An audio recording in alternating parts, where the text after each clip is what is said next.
kapaligiran, kay gandang pagmasdan, kalikasan na kung saan madalas nating tignan, kulay berdeng kalikasan, ating pagnilayan, na para bang isa itong normal na tanawin at parang wala tayong mithiin na ito ay mahalin. Sa pag-aalaga ng kalikasan, tayo ay magtulungan, labanan ng climate change sa ating kapaligiran. Sa Reduce, Reuse, Recycle, mag-umpisa tayo upang kalikasan ay mapanatili at hindi basta-basta maglaho. Magtanim ng puno at tayo magkaisa.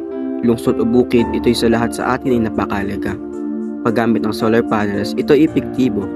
Ating matitipid ang likas na yaman ng mundo. Marami sa atin ang hindi nakakapansin sa kagandahan dulot ng kalikasan. Maraming paraan para maibsan ang pagbabago sa simpleng paraan. Paggamit ng plastic ay pagbawalan, maging isang magandang halimbawa para sa mga kabataan. Simple paghihiwalay ng basura na malaki na ang bunga. Dulot nito ay kaisan ng madla. Ating mga yaman tubig ay ingatan. Paggamit ng mga dinamita ay iwasan.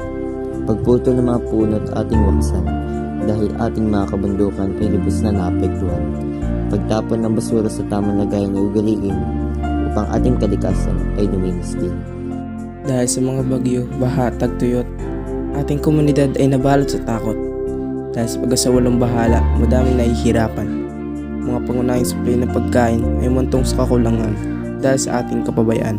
Kahit minsan ba iyon ang naisip, paano kung pangalagaan ko ang kalikasan? Simpleng pagdidilig ng halaman, magtapon sa tamang basurahan at huwag magtapon sa kung saan-saan. Ang ganda ng kalikasan ito'y tunay na yaman, bahagi ng ating kabataan. Ito ay pundasyon ng ating kinabukasan, kaya't pagsikapan itong pag-inggitan. Sarili ay disiplinahin dahil ang pagbabago ay magsisimula sa atin. Pagbabago na magdudulot ng kaginhawaan sa bawat isa. Kailangan lamang ito ng ating pagkakaisa.